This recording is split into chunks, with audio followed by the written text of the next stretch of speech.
السلام علیکم ناظرین، آج کا ہمارا موضوع ہے حضرت ایوب علیہ السلام کا صبر۔ صوفیاء اکرام، اولیاء اکرام لکھتے ہیں کہ دکھ انسان کو اللہ کے قریب کرتا ہے اور سکھ انسان کو اللہ سے دور کرتا ہے۔ یاد رکھو، جس کے پاس دکھ نہیں ہے تو وہ کعبے کا غلاف پکڑ کر بھی نہیں روتے۔ حضرت ایوب علیہ السلام جو اللہ کے نبی ہیں، انہوں نے ایسا صبر کیا کہ دنیا میں مثال بن گیا۔ آپ کا صبر ایسا تھا کہ اللہ تبارک و تعالیٰ نے خود کلام پاک کے اندر اس کا ذکر فرمایا ہے۔ صبر تو بہت سارے لوگوں نے کیا، صبر تو بہت سارے اللہ والوں نے کیا، لیکن حضرت ایوب علیہ السلام کا جو صبر تھا وہ بڑے ہی کمال کا صبر تھا۔ آج مشکلیں ہیں، پریشانیاں ہیں، ٹینشن ہیں۔ لوگ جب پریشان ہوتے ہیں تو وہ صبر کا دامن تھامنے کے بجائے بے صبری اور شکوے شکایت کی طرف جاتے ہیں۔ بلکہ ہونا تو یہ چاہیے کہ ہمیں جب بھی کوئی پریشانی آئے تو ہمیں اللہ تعالیٰ کے کلام کی طرف رجوع کرنا چاہیے، اللہ والوں کی سیرت کو پڑھنا چاہیے۔ دنیا میں افضل ترین جو بندے ہیں وہ انبیاء علیہ السلام ہیں۔ ہمیں جب بھی کوئی پریشانی آئے تو ہمیں دیکھنا چاہیے کہ انبیاء علیہ السلام نے اس موقع پر کیا کیا۔ قرآن شریف اس بارے میں کیا کہتا ہے، حدیث اس بارے میں کیا کہتی ہے؟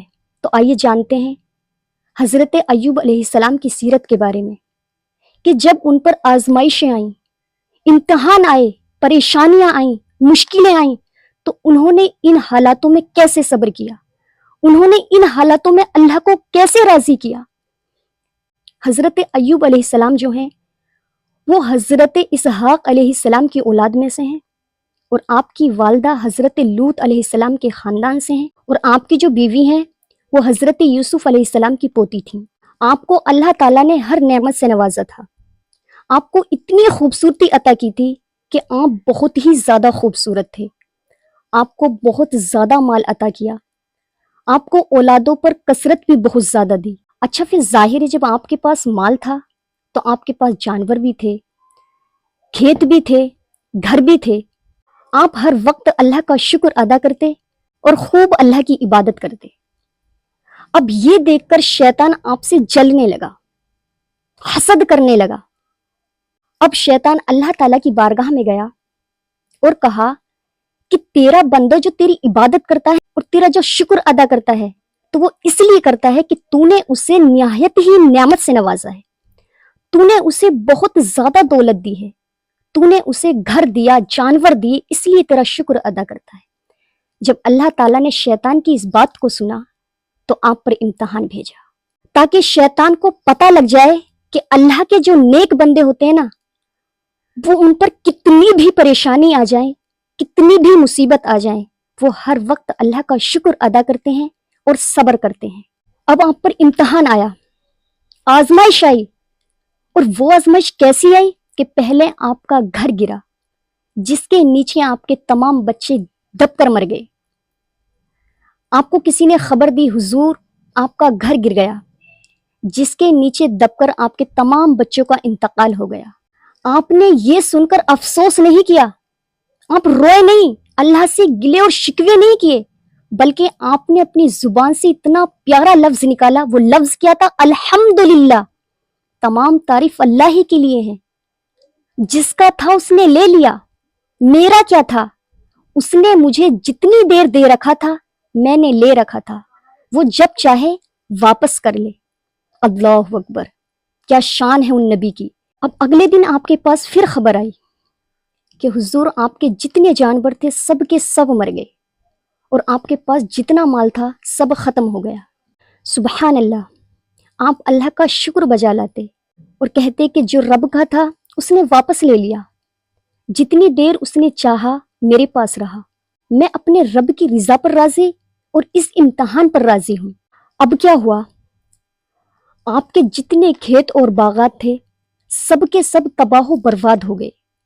پھر آپ کو کسی نے خبر دی، حضور اب تو آپ کے کھیت اور باغات بھی ختم ہو گئے ہیں، برباد ہو گئے ہیں۔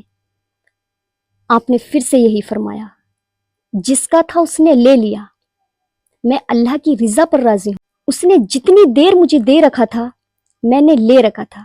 اب نہ آپ کے پاس کھیت ہے، نہ گھر ہے، نہ جانور ہیں، نہ کوئی غلام ہے، لیکن پھر بھی حضرت ایوب علیہ السلام کی زبان پر اللہ کا شکر جاری ہے.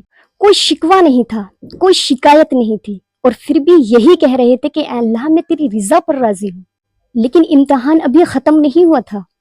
اب جب شیطان نے سوچا کہ اس کا مال ختم ہو گیا، اس کے جانور ختم ہو گئے، سب کچھ ختم ہو گیا، یہ اب بھی اللہ کا شکر ادا کر رہا ہے، عبادت میں مشغول ہے، تو شیطان پھر سے اللہ تبارک و تعالیٰ کی بارگاہ میں گیا اور کہا ابھی اس کی جان اور صحت تو باقی ہے نا، یہ اس لیے تیرا شکر ادا کرتا ہے. اب کیا ہوا کہ آپ کو بیمار کر دیا گیا، آپ کے مبارک جسم میں آبلے پڑ گئے. اس حال میں آپ کے دوست بھی آپ کو چھوڑ کر چلے گئے. اور آج کل ہمارا حال بھی کچھ ایسا ہی ہے کہ جب تک آپ کے پاس پیسہ رہتا ہے تو سب آپ کے آس پاس رہتے ہیں، اور جیسے ہی آپ کے پاس پیسہ ختم ہوا، آپ کے حالات بگڑے، تو سب آپ کو چھوڑ کر چلے جاتے ہیں. اور بعض اوقات ایسی حالت میں اپنے اور پرائی کی پہچان بھی ہو جاتی ہے کہ کون آپ کے ساتھ کھڑا ہے اور کون آپ کے ساتھ نہیں کھڑا، کہ دوستی مال کے لیے تھی یا دوستی شہرت کے لیے تھی، یا صرف کسی کی ذات سے واقع خالص دوستی تھی. آپ کے دوست آپ کو چھوڑ کر چلے گئے، آپ کے تمام رشتہ دار آپ کو چھوڑ کر چلے گئے، سوائے آپ کی بیوی کے، جن کا نام رحمت بنت افرایم ہے. انہوں نے ہر مشکل کا سامنا کیا، لیکن اللہ سے کبھی گلہ اور شکوہ نہ کیا، کبھی شکایت زبان پر نہ لائیں، اور ہر کام صبر سے کیا. جب آپ کی شفا یابی کا وقت آیا، آزمائش پوری ہوئی، یعنی جو امتحان چل رہے تھے، آپ کو حکم دیا گیا کہ آپ اپنے دونوں پیر زمین پر مارو. آپ کے پینے اور نہانے کے لیے ٹھنڈے پانی کا چشمہ تھا جس میں آپ نے غسل کیا، اور جو بیماری آپ کو امتحان میں ملی تھی وہ سب کی سب ختم ہو گئی. اللہ تعالیٰ نے آپ کو پھر سے صحت دی، حسن دیا. اب کیا ہوا، آپ کو شفا یابی تو مل گئی، لیکن آپ کی بیوی کسی کام سے باہر گئی ہوئی تھی. جب وہ آئیں، اللہ تبارک و تعالیٰ نے آپ کو جنتی لباس پہنا دیا اور آپ ایک طرف ہو کر بیٹھ گئے. جب آپ کی بیوی آئیں تو وہ آپ کو پہچان نہ سکیں اور آپ ہی سے کہنے لگیں کہ یہاں ایک بیمار شخص تھا، کیا تم نے اسے کہیں دیکھا ہے؟ کہیں اسے کوئی جانور تو نہیں لے گیا؟ آپ نے پریشانی کی حالت میں بہت ساری باتیں کی. پھر حضرت ایوب نے کہا میں ہی ایوب ہوں، میں ہی تمہارا شوہر ہوں. پھر آپ کی بیوی نے کہا اے اللہ کے بندے، مجھ سے کیوں مذاق کرتے ہو؟ آپ تو طاقتور ہیں، نوجوان ہیں، اپنی جگہ سے دوسری جگہ جا سکتے ہیں، جبکہ میرے شوہر تو کمزور ہیں، اپنی جگہ سے دوسری جگہ بھی نہیں جا سکتے، پھر آپ میرے شوہر کیسے ہو سکتے ہیں؟ حضرت ایوب نے کہا تیرا بھلا ہو، میں ہی ایوب ہوں، اللہ نے مجھے پھر سے صحت عطا کی ہے. سبحان اللہ. وہ ٹھنڈے پانی کا چشمہ، کیسے آپ کو صحت ملی، یہ سب قرآن مجید کے اندر موجود ہے. ناظرین، حضرت عبداللہ بن مسعود فرماتے ہیں کہ اللہ تعالیٰ نے آپ کی اولاد کو پھر سے زندہ فرما دیا اور آپ کو اتنی اولاد اور بھی عنایت کی، اور آپ کی بیوی کی جوانی بھی لوٹائی. سبحان اللہ. آپ غور کیجئے، یہ کیسی نعمتیں تھیں جو اللہ تعالیٰ نے آپ کو سب کی سب لوٹا دی. وہ کہتے ہیں نا کہ صبر کا پھل میٹھا ہوتا ہے. حضرت ایوب علیہ السلام نے تو ایسا صبر کیا جس کی مثال دنیا میں نہیں ملتی. اچھا ناظرین، اب امتحان کا وقت تو ختم ہوا، کیسے آپ کو اللہ نے سب کچھ عطا کیا، کیسے آپ کی اولاد کو دوبارہ زندہ کیا گیا. اب اسی درمیان ایک عجیب و غریب واقعہ پیش آیا. وہ واقعہ کیا تھا کہ بیماری کے زمانے میں آپ کی بیوی کسی کام سے باہر گئی ہوئی تھی، آنے میں تھوڑی دیر ہو گئی، چونکہ بیماری کی وجہ سے بہت سے کام ایسے تھے جو آپ خود نہیں کر پاتے تھے.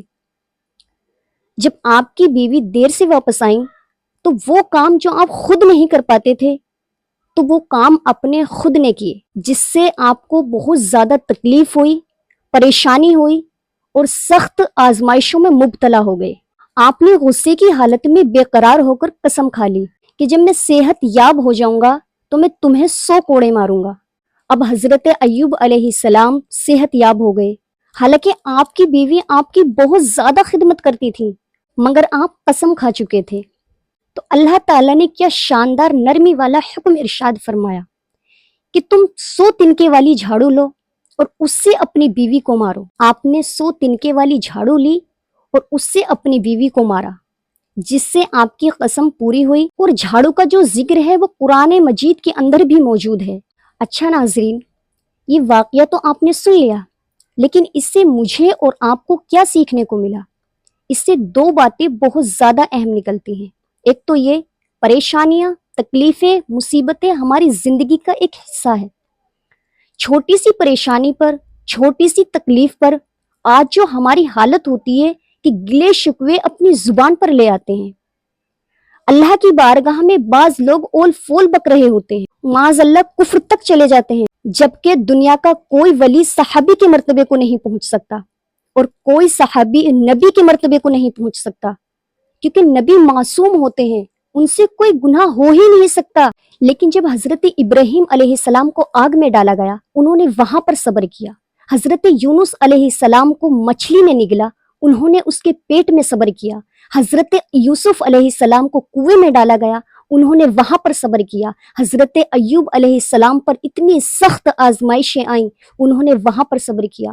پھر میں اور آپ تو کوئی حیثیت ہی نہیں رکھتے، اگر ہم پر تھوڑی سی پریشانی آ جائے تو ہم گلے اور شکوے اپنی زبان پر لے آتے، اللہ تعالیٰ سے شکایتیں کرتے ہیں۔ اللہ اکبر! ہمیں اس واقعے سے صبر کا دامن تھام لینا چاہیے۔ صبر کرنے والوں کے بارے میں اللہ کے رسول صلی اللہ تعالیٰ علیہ وسلم کیا فرماتے ہیں؟ اللہ کے حبیب صلی اللہ تعالیٰ علیہ وسلم ارشاد فرماتے ہیں، مومن مرد مومنہ عورت کو اس کی جان، مال اور اس کے اولاد کے بارے میں آزمایا جاتا رہے گا، یہاں تک کہ جب وہ اللہ تعالیٰ سے ملاقات کرے گا تو اس حال میں کرے گا کہ اس پر کوئی گناہ باقی نہ رہے گا۔ ذرا غور کیجئے، ہم پر جو بیماریاں آتی ہیں، پریشانیاں آتی ہیں، ہمیں یہ مصیبت میں ڈالنے کے لیے نہیں آتی، بلکہ ہمارے گناہوں کو معاف کرنے کے لیے آتی ہیں، ہماری خطاؤں کو مٹانے کے لیے آتی ہیں۔ ایسا بھی ہو سکتا ہے کہ اللہ تعالیٰ کے یہاں کسی بندے کا درجہ مقرر کر دیا گیا ہو اور وہ اپنے اعمال سے اس درجے تک نہ پہنچ رہا ہو، یعنی نماز پڑھ کر، روزے رکھ کر، زکوٰۃ دے کر، تو اللہ تبارک و تعالیٰ اسے پریشانیاں دیتا ہے، تکلیفیں دیتا ہے، سخت آزمائشوں میں مبتلا کر دیتا ہے، تاکہ وہ ان سب چیزوں پر صبر کرے اور اس درجے تک پہنچ جائے۔ ایسا بھی ہو سکتا ہے کہ ہمارے گھر میں بیماریاں، پریشانیاں، کاروبار میں نقصان اسی وجہ سے آیا ہو کہ ہم اس درجے تک پہنچ جائیں۔ کہیں ایسا نہ ہو کہ ہم بے صبری کر کے، اللہ کی ناشکری کر کے ہم ان درجوں کو بھی ضائع کر دیں۔ اللہ تعالیٰ نے قرآن مجید میں وعدہ فرمایا ہے، ان اللہ مع الصابرین، بے شک اللہ صبر کرنے والوں کے ساتھ ہے۔ ایک جگہ اور اللہ کے حبیب صلی اللہ تعالیٰ علیہ وسلم ارشاد فرماتے ہیں کہ قیامت کے دن اللہ تعالیٰ فرمائے گا کہ ان لوگوں کو بلایا جائے جن کا میں قرض دار ہوں۔ یہ سن کر فرشتے حیران ہو جائیں گے، تعجب کریں گے اور اللہ سے پوچھیں گے، اے اللہ، تو کن لوگوں کا قرض دار ہو سکتا ہے؟ اللہ تعالیٰ فرمائے گا، میں ان لوگوں کا قرض دار ہوں جن کو میں نے دنیا میں پریشانی دی، تکلیف دی، مصیبتیں دی، اور سخت آزمائشوں میں نے ان کو مبتلا کیا اور انہوں نے اس پر صبر کیا اور میرا شکر ادا کیا۔ پھر اللہ تبارک و تعالیٰ فرشتوں کو حکم دے گا کہ انہیں جنت میں داخل کر دو۔ جب فرشتے جنت کی طرف انہیں لے کر جائیں گے تو جنت کے دروغہ رضوان پوچھیں گے کہ یہ بندے کون ہیں جو سب سے پہلے جنت میں داخل کیے جا رہے ہیں؟ تو فرشتے ان سے کہیں گے کہ یہ وہ بندے ہیں جنہیں اللہ تبارک و تعالیٰ نے دنیا میں مصیبتیں دی، تکلیف دی، پریشانیاں دی، اور انہوں نے اس پر صبر کیا، اللہ کا شکر ادا کیا، تو اللہ کے حکم سے انہیں جنت میں داخل کر دیا جائے گا۔ تو دیکھا آپ نے صبر کرنے کا انعام۔ اگر ہمیں دنیا میں پریشانی دی جاتی ہیں، تکلیفیں دی جاتی ہیں، اگر سخت آزمائشوں میں مبتلا کیا جاتا ہے، تو اللہ تبارک و تعالیٰ کی اس میں کوئی نہ کوئی حکمت ہوتی ہے۔ تو میری اللہ سے یہی دعا ہے کہ اللہ تعالیٰ ہم سب کو حضرت ایوب جیسا صبر کرنے والا بنائے۔ آمین بجاہ النبی الامین۔